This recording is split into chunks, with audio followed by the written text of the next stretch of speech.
Chiropractor. Today we're going to do some corrective exercises for the hip. So why is doing corrective exercises for the hip important? Well, some people do have hip pain, so obviously that makes sense. But if the hip is not working properly, then it is going to affect the low back. Usually make the low back have to move a lot more than it likes to, so you're going to have low back pain based on that. Also knee pain. So if the hip isn't moving that well, the knee is going to have to make up for it.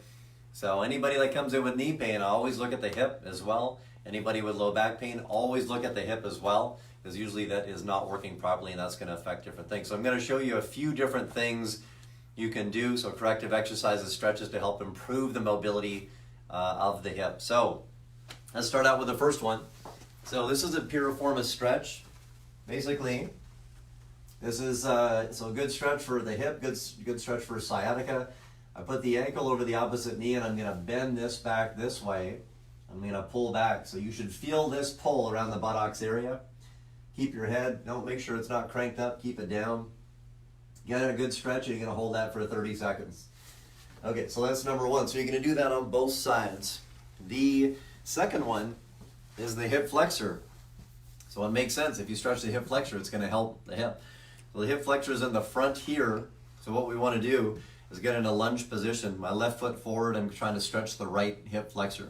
So from here, I'm lunging forward, and I keep my back pretty straight. I don't want to lean back, I want to keep it straight, and I should feel the pull in this area here in the front of the hip flexor. Same thing, hold it for a good 30 seconds, and then switch to the other side. Okay, the next one we're going to do, it's called cats and dogs. So this is your pelvis sits in a certain way, and it should be able to move forward, it should be able to move backwards. So cats and dogs, you might have heard of it, it's a common yoga pose, but basically, I'll do this from the side so you guys can see. But think of your pelvis like a bucket, and it can kind of dump things out or it can scoop things back up this way. So what you're going to do is be on all fours like this, and think you're going to arch your back, and then you're going to go forward this way. So if you just look at my pelvis, it's moving up and down, up, and down this way. So try to extend back, try to come all the way up this way. So when you're doing that, make sure you're not rocking back and forth, like it's really just your pelvis moving back, moving forward. Lots of people have trouble with that because they haven't done it in a while, so there's kind of a shut-off system in a way where it's just not working like it should. But if your pelvis isn't moving right back and forth, like your ability to move the hips, your ability to say lift weights or do squats or things like that, it's not going to work like you want it to work. Okay, another one you can do.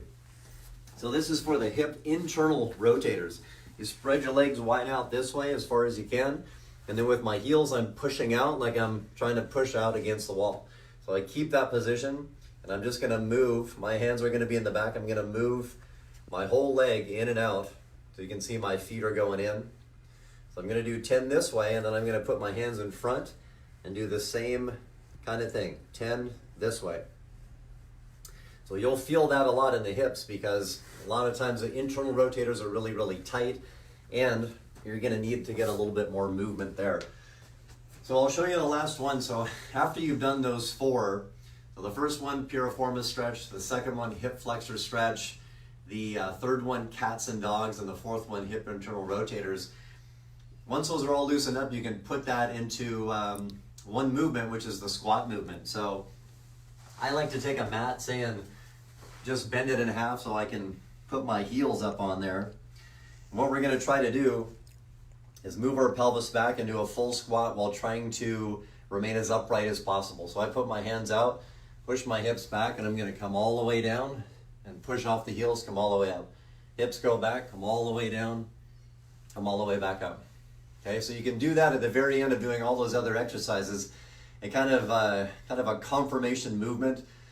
We should be able to do a full squat, no problem, but there's a lot of reasons why we can't. So hips, knees, tightness in the calves, it's something that a lot of us don't do, right? We sit at a desk a lot, so we don't have the ability to do that anymore. But if you can get to the point where you're able to full squat, say on the ground or with your heels up a little bit, that's a big, big deal.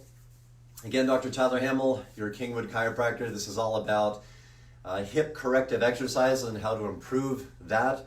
So what do these hip corrective exercises help with? So hip pain, sciatica, low back pain, and knee pain.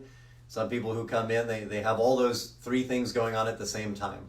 So again, Dr. Tyler Hamel, if you have any questions, put them in the box below. If you learned something from the video, like it, share it with a friend. There's lots of people out there struggling with hip pain. Probably the most common complaint that comes in to see us on that side or that region is sciatica, right? Pain in the butt, all the way down the leg, sometimes pain in the back. So again, Dr. Tyler Hamel, thank you for watching this video.